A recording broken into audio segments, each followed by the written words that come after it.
he was all over the Sunday shows, and I thought did a masterful job of defending himself and this point.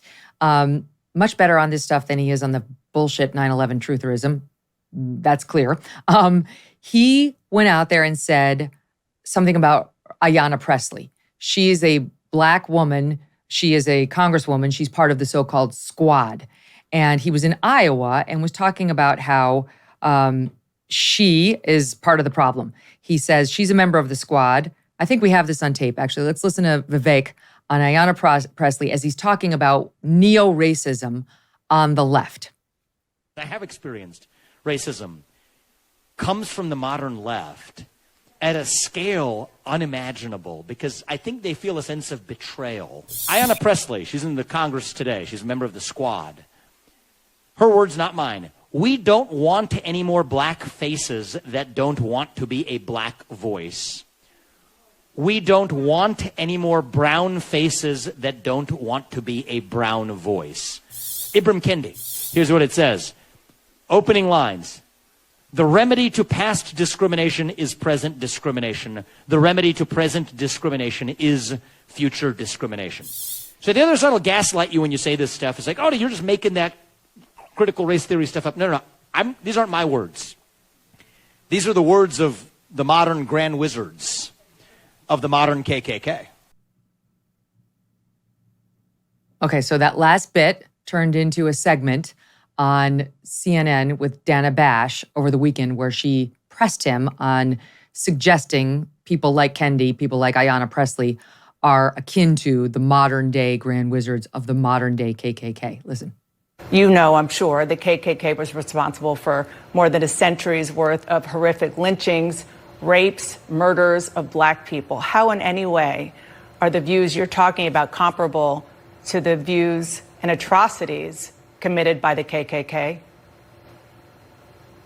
What I said is the grand wizards of the KKK would be proud of what they would hear her say, because there's nothing more racist than saying that your skin color predicts something about the content of your viewpoints. You didn't just say they would be proud. You said these are the words of the modern grand wizards of the modern KKK.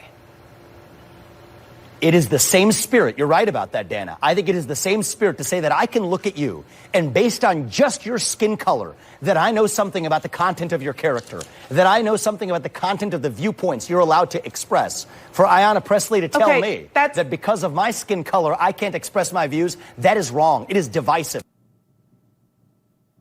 First of all, isn't it great to see him fight back? It's so great to see like a Republican running for president, like running for office. So this is a big office. He's just not back down at all to her. Like, I'm not buying into your racial bullshit. If these are the people who are dividing us, not me, not my side that you want to blame everything on, you in the press. And he did it in Iowa earlier in that first speech I just showed you the clip of where he said the thing about the KKK. He said, this is a great point, talking about the neo-racism on the left. He cited a post made by journalist Kara Swisher after the debate, and she called him Vivek Ramaswamy. She tweeted out, best nickname I've heard so far for this tech bro, Ramaswamy. And yours below, leaving comments open on this one for now, V. And he said, imagine if that came from someone at a right-wing rally at me.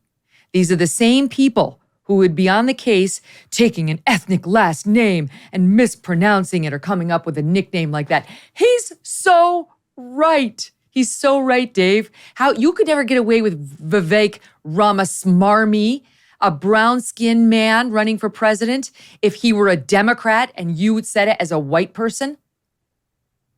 No, of course he's right. And this is the essence of critical race theory, that racism can only happen essentially, I mean, from white people. I mean, they're pretty blatant about this because they view it in terms of a power dynamic. They view it in this sort of culturally Marxist way. And, you know, Vivek is absolutely spot on to call it out. And I think we all need to. About 2 years ago, I think one of the best guys on these issues is Brown University professor Glenn Loury. And I saw Glenn Loury on his podcast make a point to his co-host, John McWhorter, where he said, white people need to stop being afraid to call this stuff out. Because for the past 15 or 20 years, I think most white people have felt like, well, who am I to really weigh in on this? Maybe I just keep my mouth shut. I don't want people to call me a racist, whatever it is. And he says that, Lowry was like, that's not helping. Like, that leaves the entire responsibility to us. We need your help in this. And so I hope that Indian Americans and white Americans and Hispanic Americans and every American will call this out for what it is, and it's racism. As Vivek said, if you think that someone's skin color gives you valuable information about them, and unless you're their doctor, then that's racism. The other thing he did, Stu, was back on the subject of the shooting in Jacksonville, made the case that this is a mental health problem and that we've seen it over and over. First, he said we have a mental health epidemic and we need the courage to bring back psychiatric institutions. Hello, 100%. Been saying that for years, and he's right.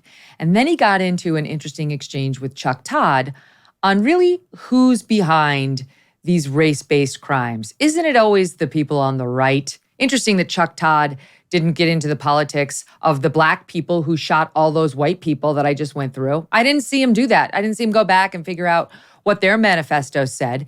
He just wanted to zero in on this one and listen to that exchange. Why do you think there are more race-based violent crimes on the right than on the left? Why is this a lot more pervasive on the right?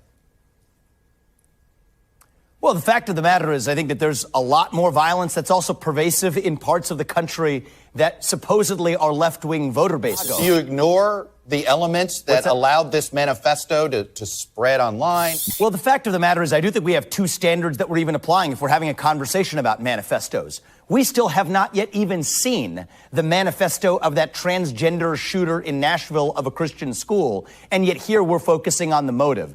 So if we want to look at this through a politicized lens, let's look at what the political media and the political establishment is doing differentially in how they analyze different crimes and then create a new narrative around it. You believe racism is a mental health issue?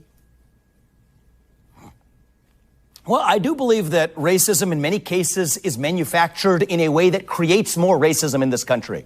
I cannot think of a greater way, Chuck, of driving racism in this country than to take something else away from someone based on the color of their skin.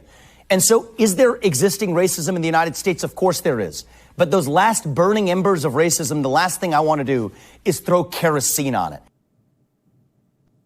It's so great to see somebody articulating what we know is true so well, right? So powerfully. How many years have you guys been sitting there watching the Sunday TV and watching those anchors try to do the gotchas on the Republican candidates or talking heads? And they're just not as good as Vivek is at turning it around and saying, basically, you're full of shit. You've totally framed the issue in a dishonest way. Let me fix it for you, Stu, right?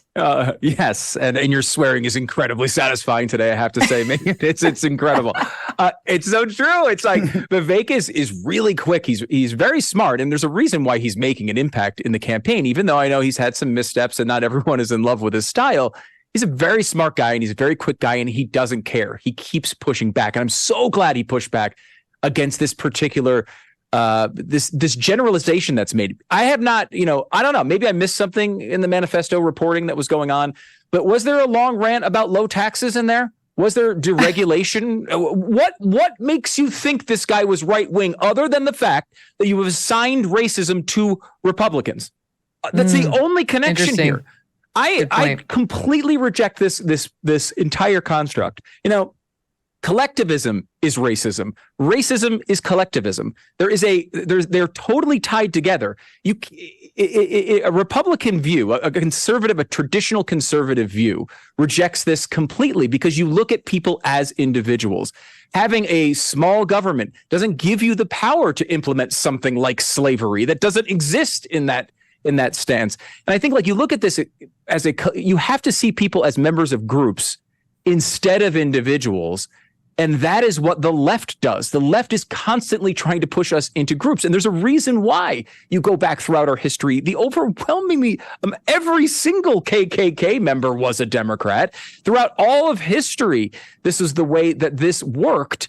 And yes, look, there are Republican nut jobs. There are conservatives who would say they're conservative and are racist. Of course that is. But we judge them by individuals. What has fallen down in our nation over the past few years has been the destruction of merit-based thinking instead of focusing on immutable characteristics. And man, if we could just go back to just seeing people for who they are, what we should be doing with this shooter is not blaming Ron DeSantis and not even blaming some larger racial issue. We should be blaming the person who is actually guilty of the crime. And we've just completely given up on that as a society.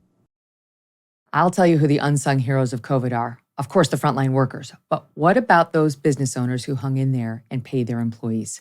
If you stayed open and paid your people, you could be eligible for up to $26,000 per employee at covidtaxrelief.org. $26,000 per employee. This is not a loan. You don't have to pay it back. These are government funds that are available right now. All types of businesses, including nonprofits and churches, can be eligible, but you need to apply now because Congress may pull the funds. COVIDtaxrelief.org has helped tens of thousands of businesses just like yours, and they have secured over $500 million. Unlike others, they charge nothing up front. They do all the work and share a percentage of the cash they get you.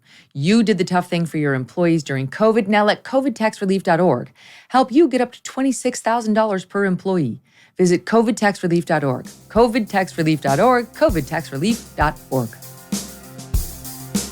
Hey, thanks so much for watching. If you like what you just saw, hit the subscribe button for more clips and full episodes.